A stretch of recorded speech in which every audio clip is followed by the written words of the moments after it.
All right, now, anybody who tried want to kind of help me out a little bit here? Go ahead, I'm listening. Step one. I like the reasons are right. No. For number 15, you got to, yeah, go ahead. I'm sorry. The first reason is what? Was y is the midpoint of x, y line xc and the odds given. All right, so I'm just gonna copy and paste because I can. All right, so y is the midpoint. Now, generally, what we're gonna do today is you're gonna see they put the reason when they need the reason, right? I just do what? I just list all the reasons. All right, is everybody with me on that? All right. Hey, I know you're coming from where? Okay, well, they're supposed to always give you a pass back. I don't care, right? But for now, but next time, I need one. You with me on that? So if you're at a meeting or something, the teacher's supposed to give you a pass back. All right. So everybody's with me. This, oh my goodness. Sorry, guys, just is annoying.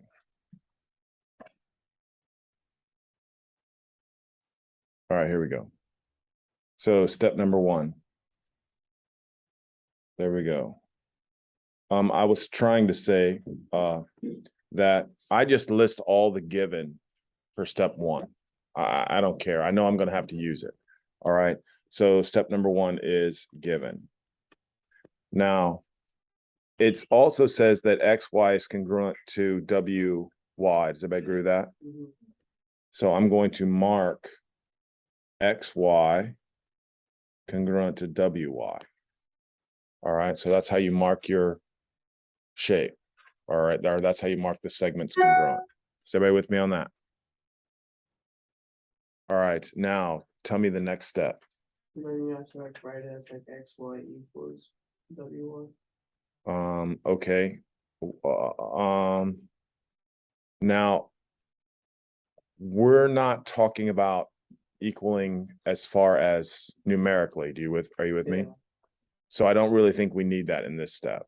You with me? But that's a good thought. So would it be xy equals yz? Why is that? Because y is the midpoint. Yeah, and that's exactly right. If you don't want to write definition of midpoint, but that's what we should write because that's how they define it. All right, I'm really happy with that. So step number two, we are going to say that XY is congruent to YZ. And why is that again? Because y is the midpoint of the middle of those two. Well, we're going to say definition of what? Midpoint. Definition of midpoint. So that is true. All right, now. I did since xy equals yw and xy equals yz, therefore yw equals yc. WY And wy is congruent to, yz. and you understand what I'm saying? I'm not making a big deal about that, right? So congruent is different from equal, right? Congruent means you're talking about the segments. Now, why is that true? Because it's transitive property. Okay, so you can say transitive, but I want to make this point, and I'm not going to obviously, you're going to understand it now, is if I say A equals B, B equals C, then A equals C. So for the math teacher, it has to be in this format. A equals B, B equals C, right? Mhm. It's not exactly in that format. Would you agree?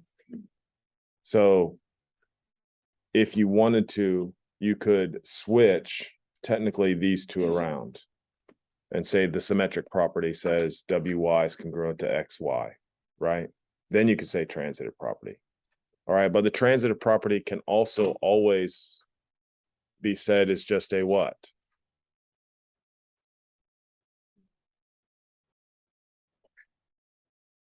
Transitive property is like a substitution. Does everybody agree with this?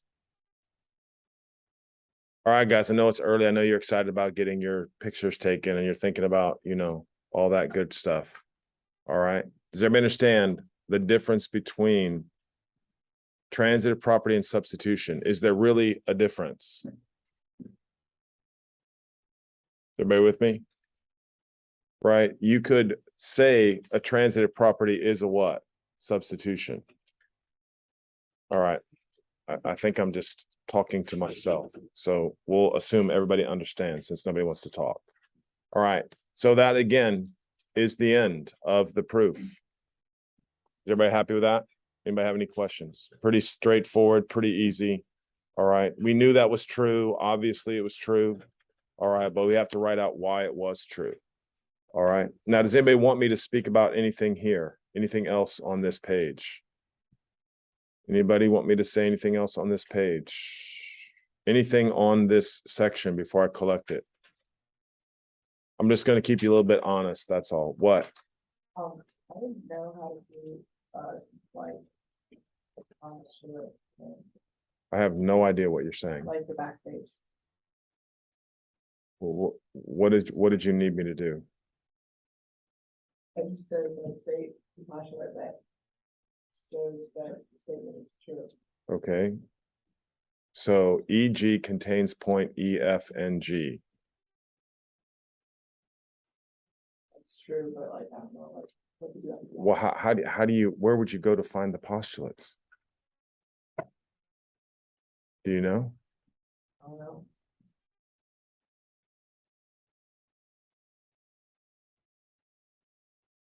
All the postulates are right there, Oh, right here.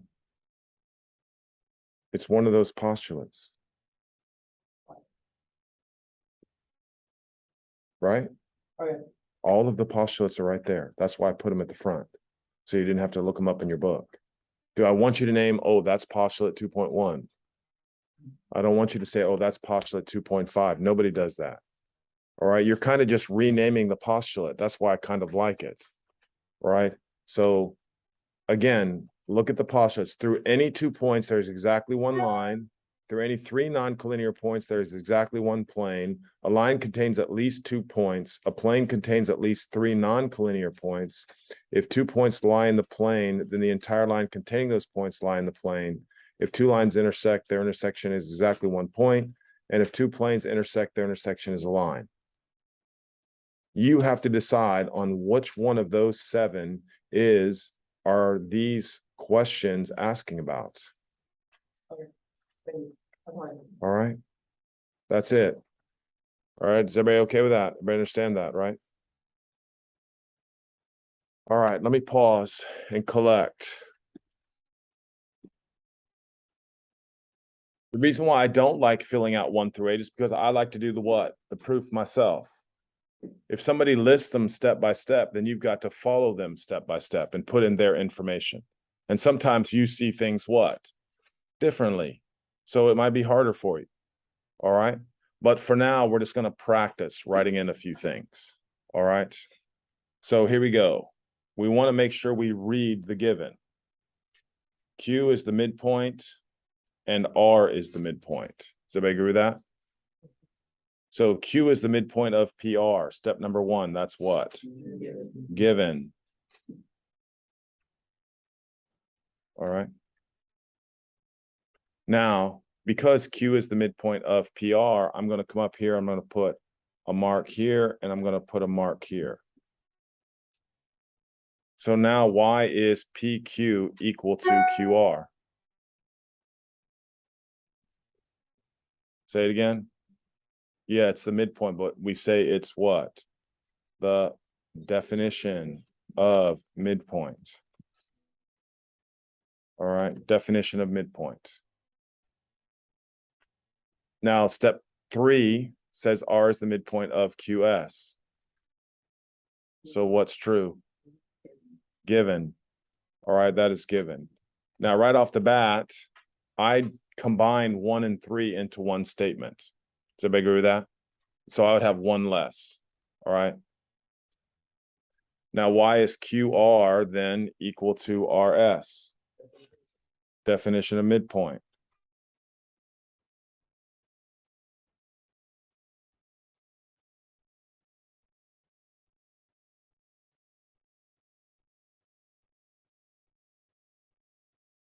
Okay.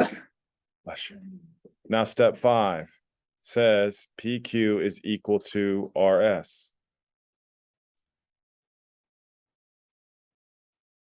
Someone, come on, come on, come on.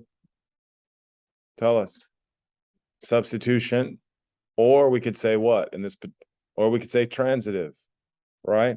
The reason we can say transitive this time is PQ is equal to QR, QR is equal to RS, therefore QR or PQ must be equal to RS. Do I care if you put transitive or substitution? I never care. All right, it's just that you can see that relationship. All right, so those of you guys who said transitive, you are following it precisely the way it's said in the book. All right. But if PQ is equal to QR, then I can take this QR right here and make it what? PQ, and that's a substitution. Is everybody good with that? All right. So either way, but because it's set up as a transitive property, I'm just going to write transitive. If you want to write substitution, I'm happy with that. All right, that's why it takes me usually a little bit longer to grade these, because I got to double check all your work, because some of you see things differently. Okay, now it says here PQ, and this is the one that's kind of hard to see. It says that PQ plus QR is equal to QR plus RS. Why is that?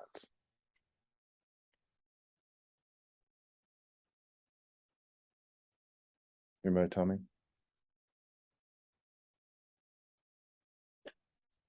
Tell me. Good.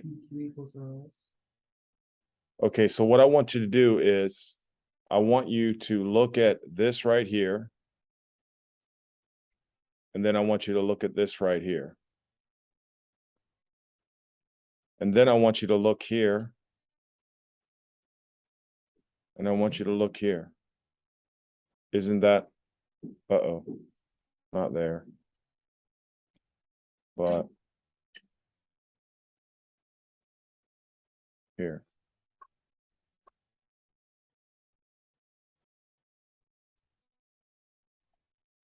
Might be easier to look at this one.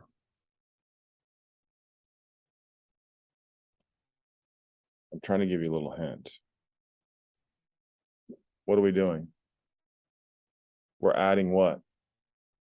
Things that are equal. Right? So let me give you a little example here. If I said X equals Y and A equals B, what's true about X plus A and Y plus B? It's kind of hard to see because we're dealing with segments, right? Or geometry, right? So I always say to myself, all right, I want to simplify the process and just make it I know if X equals Y and A equals B, if I add them together, they're still what? They're still equal, right? So again, we can call this the addition property of equality.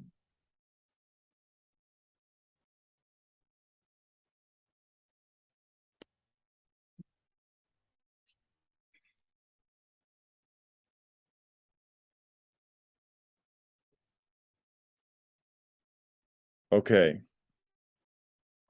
Now that I have that,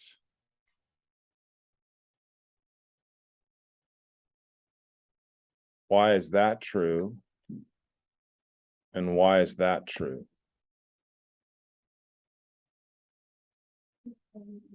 Yes, ma'am. Thank you very much. PQ, watch up here. PQ plus QR equals PR. Is everybody with me on that? All right, and we just call that SAP. Segment addition postulate.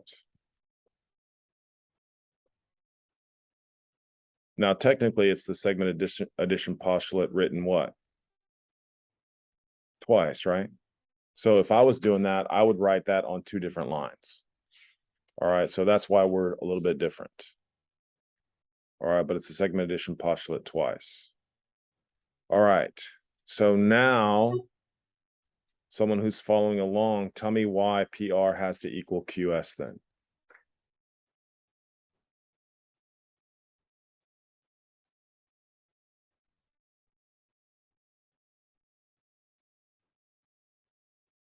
And again, it's hard to see. So come on, eyes up and try to find it. Okay, so now what I want to do is highlight something for you, just in case you can't see it. Everybody see this right here? Everybody see this right here? What does that equal? PR, right? So I'm replacing PQ plus QR with what? PR. Right, now I'm going to highlight something else. QR plus RS is equal to what? So I'm doing what with this? Yes, I'm substituting what? Yes, that's exactly what I'm doing, whoever said that. That is a substitution. Now, that's not the only way to do that. And I would have written it completely different, honestly, if I was doing it. All right, I would have done it differently. All right, I like to be more organized. All right. But again, that is one way of writing that proof. All right, that's one way of writing that proof. All right, so now what I'm trying to say to you guys is, does everybody agree if I would have said this at the beginning, everyone in here would say, obviously, PR is equal to QS. I mean, I guess what I'm trying to say is, I can see that. I don't need to write a proof for that, right? If PQ is equal to QR and QR is equal to RS, right? Then I know that all three of them are congruent. So everybody with me on that? All right. And when all three of them are congruent, then if I add two of the pieces together, then those two pieces are what? Congruent. All right. Is everybody with me on that? All right. Now we're getting our feet wet. All right. So I'm expecting you to get a little better as we go down. All right. And again, I'm trying to persuade you that just writing things down is not helpful. And I know some of you are quiet and you might be concentrating, but I can't have you quiet and daydreaming, because pretty soon you're going to get to a problem and you're going to be expected to do it on your own, and then you'll be stuck. All right. And kids get upset when they leave the geometry tests. You probably remember from last year, all bawling their eyes out because they couldn't do it.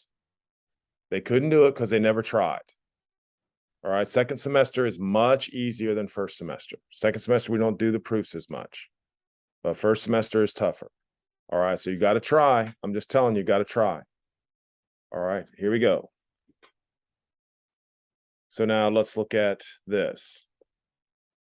Some of you will get at least 1 point on the test because you will tell me that BC is equal to DE because it is given. All right. Now, in this case, they're telling you to do something with the what? Segment addition postulate. That's what I would say. I would say AB plus BC equals AC.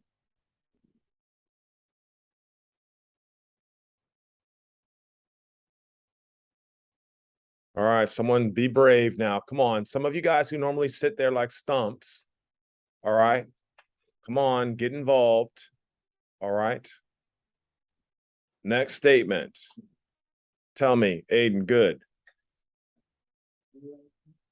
Now, ruler postulate, listen, just let me tell you this. I almost just whited that out just because I'm never going to write on there anything about the ruler postulate. Ruler postulate is just telling you, and believe it or not, let me just give you, because I remember strange things about arguing with my geometry teacher because I hated it. All right. So I feel your pain. But I used to argue with them all the time. Like we talk about pi, right? 3.1415962. Does everybody agree? It never stops, right? They've calculated pi to millions of decimal places. All right, to millions. And when you take calculus, they'll be able to show you how they did that. I've tried to figure out how to show you, but since you don't understand some things, I just can't show you how they can do that. But when you take calculus, your teacher should be able to show you how they round, how they figure out exactly what the decimal places are to pi. It's really fascinating. So I used to argue with them. It's like, okay, I know 3.14 goes on forever, right? Show me where that's on the ruler. Show me where that number's on the ruler. right? I can't, if the number never ends, how is it on the ruler? Does anybody agree with that? Right? So the ruler postulate kind of helps me figure that out. All right, that's what it's used for, because it's saying that there's a one-to-one correspondence. So I know, for example, the number 3 and the number 4. All right, and I finally understood what my teacher was trying to say, so I had to say, okay, you're right, I believe you now. All right, so I know pi is somewhere between what? 3 and 4, right? If pi is between 3 and 4, then what? It has to be on the line somewhere, right? It just has to be. All right. Now, again, that doesn't fully explain it, because how can it be somewhere exactly if the decimal continues to grow, as far as I'm concerned, right? But it did kind of help me understand it, right? So that's all that's telling you. There's a one-to-one correspondent. If the number is between 3 and 4, then it's on the number line. And pi is between 3 and 4 clearly, so it's on the number line. That's what it's telling you. All right. So on a proof, we're never really going to use the ruler postulate. And like I said, I almost erased it and not ever mentioned it, but I wanted you to understand kind of what that meant. All right. So nice try. I appreciate it. That's how you get better. All right. Sebastian, what is that? Yeah, it's just a substitution. All right, it's a substitution. So those of you guys who saw that it was a substitution, those of you guys who did not, I'm always looking at this. Watch how I'm trying to show you in my proofs. You will look at this guy right here. Hold on. And you will look at this right here, and you will say to yourself, self, what is different? And what is different in those two steps? BC and what? DE. That's the change. Right? That's how you kind of look at the proofs. From one step to the next step, there's a reason. All right. So you got to find the difference. That's what you're doing. All right. And that's a substitution. All right. Is everybody happy with that? All right. Hopefully. All right. Now continue on. All right. Here we go. All right. I almost whited all this out and did it on our own, but you know, I want you to participate. All right. So Q is between P and R. So listen, guys, I'm not trying, I don't want to call anybody out, man, but some of you guys never say anything. And I don't know how good you're doing until I take a test. So be kind of nice. Instead of the same people telling me the answers, just try. Aiden just tried. It's good. All right. That's what I want. Try. All right, Tanner. So wait a minute. First off, Q is between P and R. All right, that's what they're telling me. Now, once again, I would have listed all of the given in one step, but they choose not to. All right, so everybody has number 1. All right, so number 2 is what? Segment addition postulate. Right, we'll call it SAP, segment addition postulate. Beautiful. All right, everybody can do that. Now, everybody try to write down the step number 3. See if you can do that. And step number 3 is what? Given.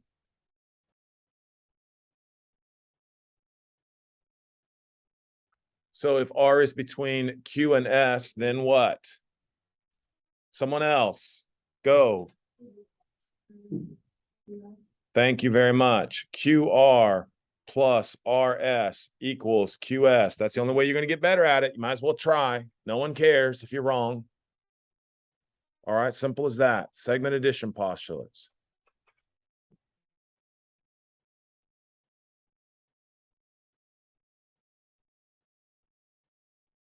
All right. PR is congruent to QS.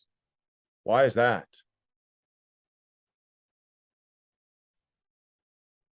Tell us.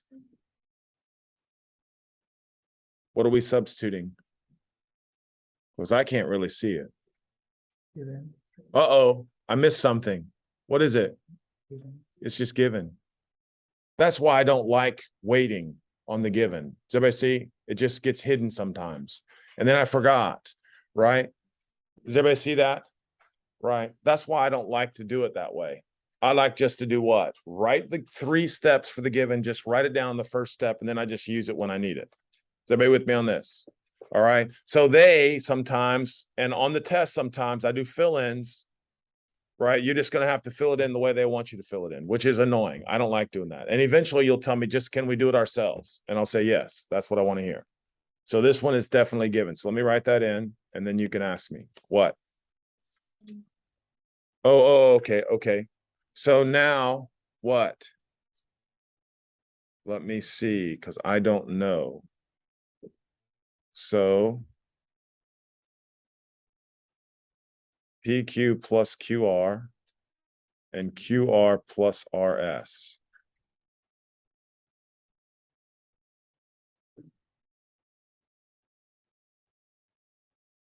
All right, guys, there's nothing I can do for you here, right? It's just this one, I just don't like the order. But I do want to show you this though. Please listen to what I'm saying. Right? It's hard for me. And I'm okay. And you might be able to convince me it is something that too. But look, I always look at the previous step. That's what I'm looking at. When I do a proof, I want it to go step by step by step. I don't like to say, okay, I use step 2 and 4 to get 5. I like to go step by step. All right. But I'm looking at step number 5 saying, how did I get to step number 6? That's what I'm trying to convince you of. So if PR, what does PR equal? PQ plus Q1. All right, I'm trying to convince you guys of something, so you got to be with me now. Does everybody see my PR here became what? You see that? They're equal, right? And then I'm just highlighting just to make sure. I looked at QS, right? And what is QS? Now you understand me, right? So that's technically just a what? Do we agree with me? That's a substitution, right? That's a substitution. So now I'm trying to convince you how you figure out the next step. And sometimes you're like, I don't know how to figure out the next step. And I'm going to say, yeah, I agree with you. It's hard for me too. It's not just an easy thing. All right. But this will help you become the engineer that you should be. All right. So what did I say this was now? Step 6, substitution, right? Because I'm substituting equals for equals. All right. Now what am I doing? Tell me, Cooper. Well, Step 7 is just what? well, then you're just like taking away QR. Yeah, I'm just taking away QR. So what is that called? Taking away QR. Subtraction, property of equality. Subtraction, property of equality. Do you agree with that? Subtraction, property of equality. Okay. Now, why is the next step substitution? Because we need to say that PQ is equal to RS, right? And then if you are subtracting QR, right? And you are subtracting QR, then those things cancel out, right? Yeah, I don't really like that's called substitution, right? But we're substituting things that are what? Equal. Is everybody with me on that? All right. Because QR minus QR cancels or is 0 in it essentially, right? So we're substituting in zeros. Is everybody with me on that? All right. I don't really like that. All right. I don't really like that. But that's the gist of writing out a proof. Yes, sir. I'm listening. Why would you not just like insert at 6? It's just like, that's practically just saying. PQ. No, I know, but PQ plus QR, I would probably PQ plus QR.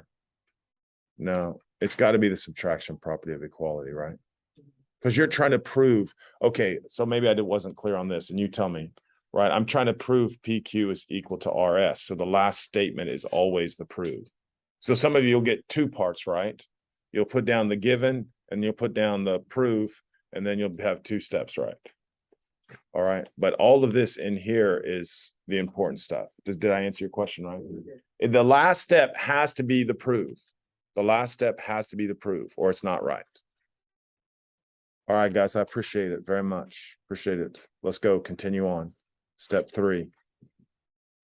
All right, so we did the reflexive property, the symmetric property, and the transitive property dealing with numbers.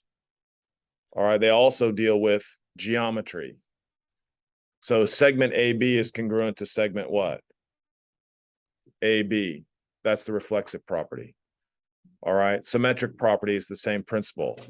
If the order is changed with your parts, you can switch them around. Does everybody agree? I mean, that's just super easy.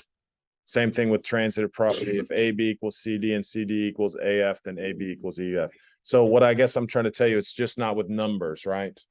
It's with what? It's with segments. It's with geometry. Everybody's good with that, right?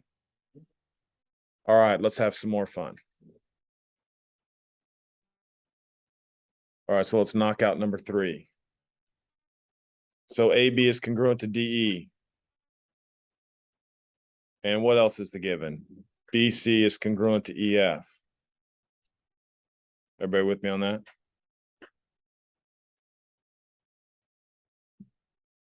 So that's what? Given. And given.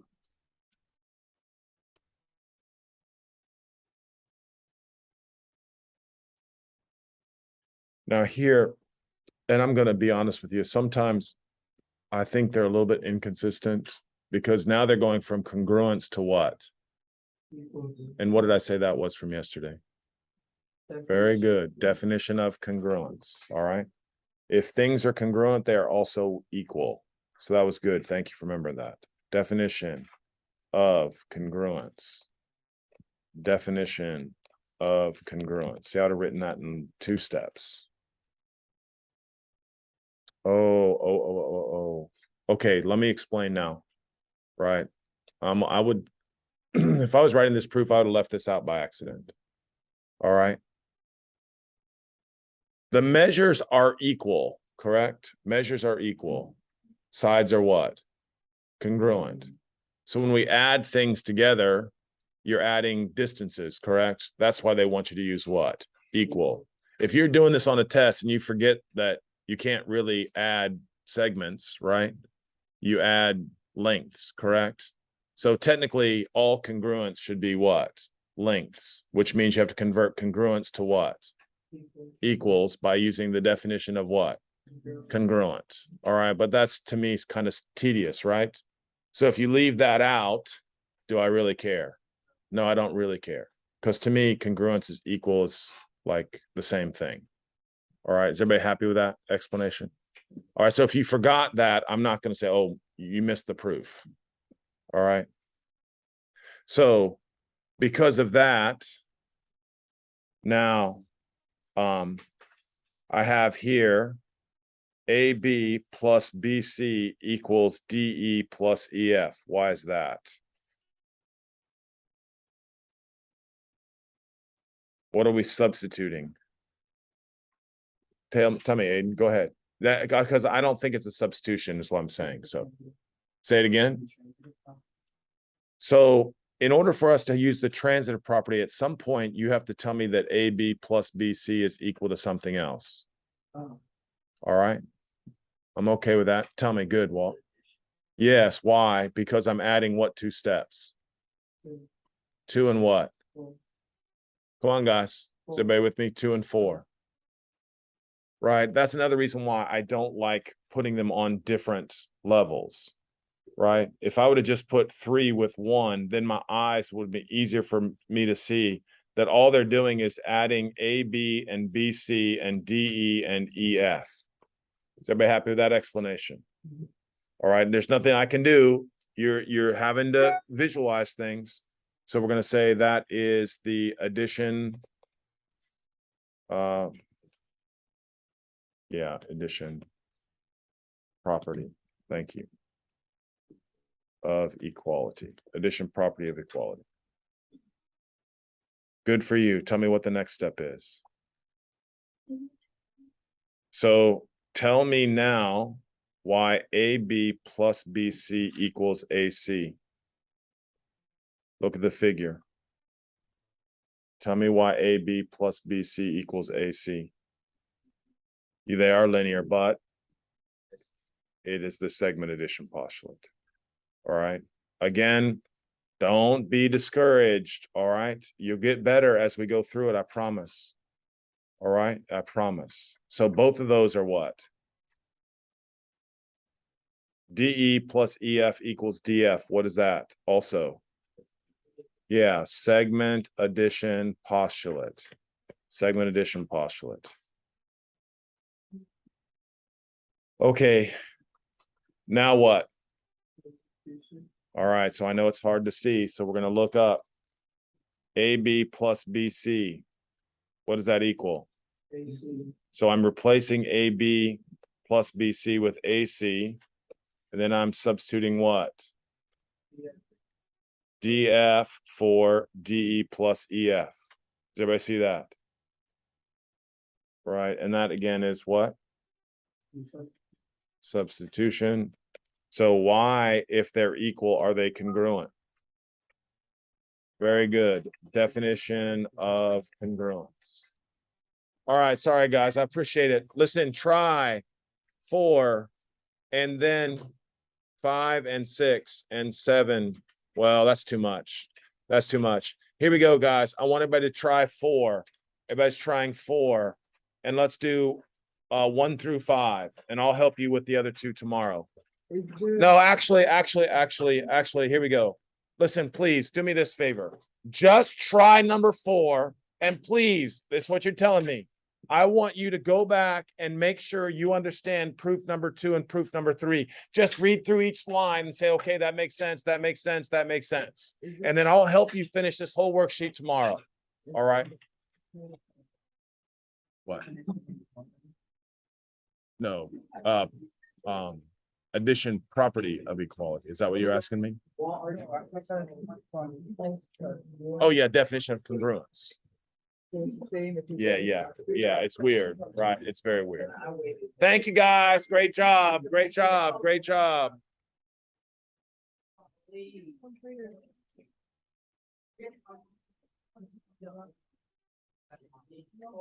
you were not.